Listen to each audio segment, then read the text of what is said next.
안녕하세요. 포유 한율연구소입니다. 이번 시간에는 우리 국내 정권 전문가들 사이에서 초우량 기업이라고 알려진, 심지어 지난해 9월에 자식에게 뭐랄까 유산으로 남겨줄 수 있는 주식이 엔비디아다 라는 얘기 많이 했거든요. 그러니까 무조건 사라, 그런 주식이 엔비디아예요. 근데 6개월이 지난 시점에 엔비디아 주식이 고점 대비 45% 하락을 했어요.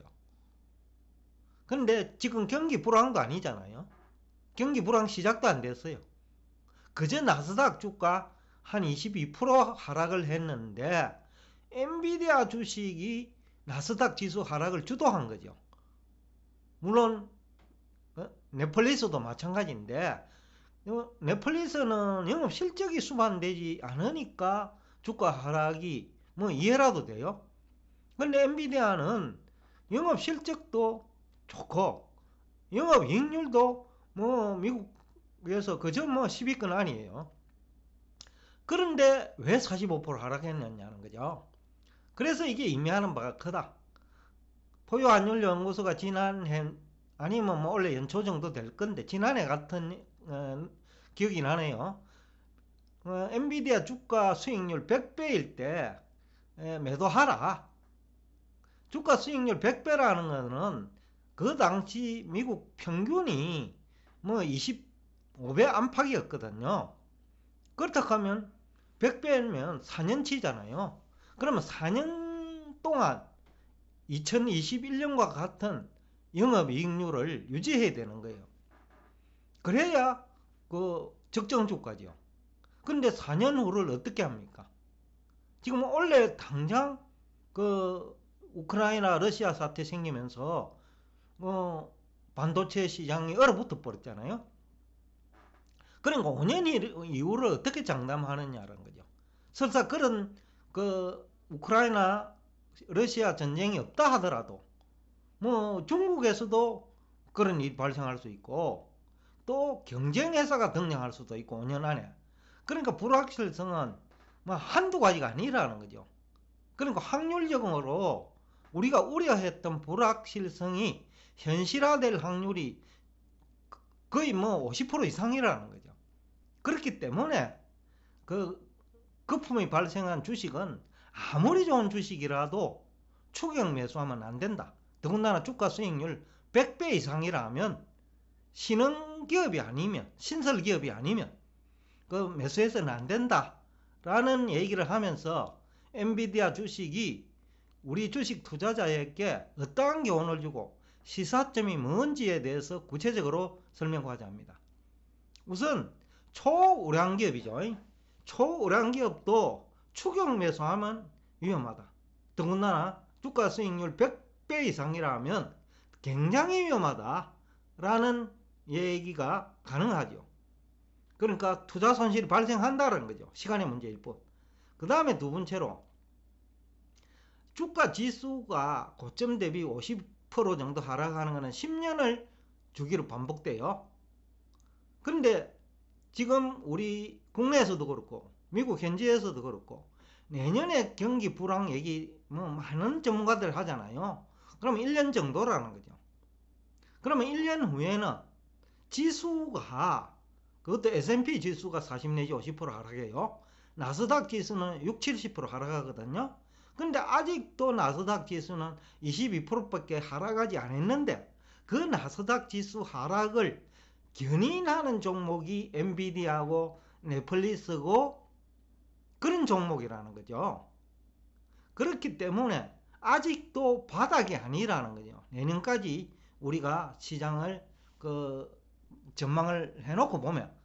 그렇기 때문에 항상 위험 관리를 해야 된다. 그러니까 엔비디아가 지금은 45% 하락했지만은 내년에는 뭐 지난해 고점 대비 60% 이상 하락도 배제할 수 없다라는 얘기를 하고 있는 거예요. 그러니까 추격 매수하는 투자 전략은, 또 추격 매수 해놓고 무작정 기다리는 투자 전략은 대단히 위험하다. 언제 엔비디아의 강력한 경쟁자가 나타날지 몰라요. 실제로 그런 경쟁자가 나타나기 시작했고요. 인텔이라든지 AMD라든지. 그러면 영업이익률이 낮아지겠죠. 영업이익률이 낮아지면 주가는 상승 속도가 느리거나 회복 속도가 굉장히 느리겠죠. 아니면 영원히 회복을 못하거나. 그렇기 때문에 어떠한 주식도 초우량 기업도 그 추격 매수, 더군다나 주가 수익률이 100배가 넘는 시점에 추격 매수하는 것은 아무리 강조해도 위험성을 지나치지 않다라는 얘기를 하고 싶습니다. 세 번째로 레버리지 투자입니다. 지금 대부분이 레버리지 투자 하잖아요. 은행에서 돈을 빌린 사람은 레버리지 투자라고 해도 돼요. 펀드 상품이 레버리지 상품이라는 것도 레버리지 투자지만은 은행에서 돈을 빌려 가지고 투자하는 사람도 레버리지 투자예요. 그런 분들은 어떤 종목도 위험하다.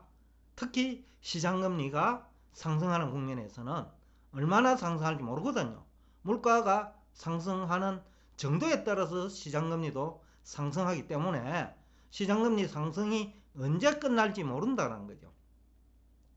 그래서 레버리지 투자는 어떠한 우량 종목도 위험하다라는 것을 엔비디아 주식이 시사하고 있다.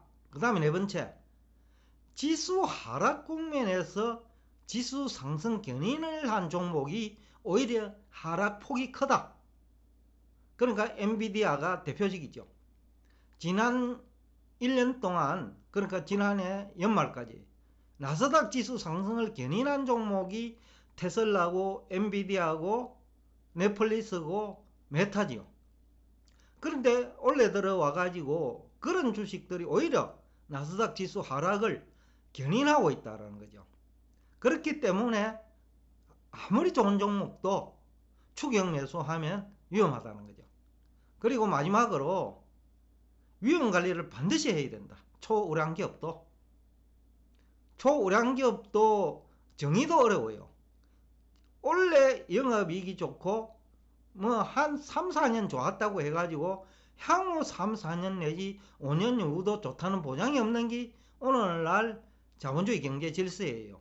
또 미국은 독과점을 금지하는 법까지 있어요. 그러니까 초우량 기업도 5년이면 대부분 따라잡힌다. 그러니까 영업이익률이 현저하게 낮아질 수 있다는 거죠. 그렇기 때문에 위험 관리는 예외적이 아닌 상시적으로 해야 된다. 다만 위험 관리 방법은 다양합니다. 레버리지를 줄이는 방법, 그 다음에 고점에 도달하면 그 현금 비중을 높이는 방법, 또 아니면 그 인버스의 일정 부분 배분하는 방법, 그 외에도 여러 가지 방법이 있어요. 그래서 이 방법을 시적절하게 선택해야 되겠죠. 항상 그 위험 관리 방법도 유일한 것은 없어요. 시적절한 방법이 다 다르다는 거죠.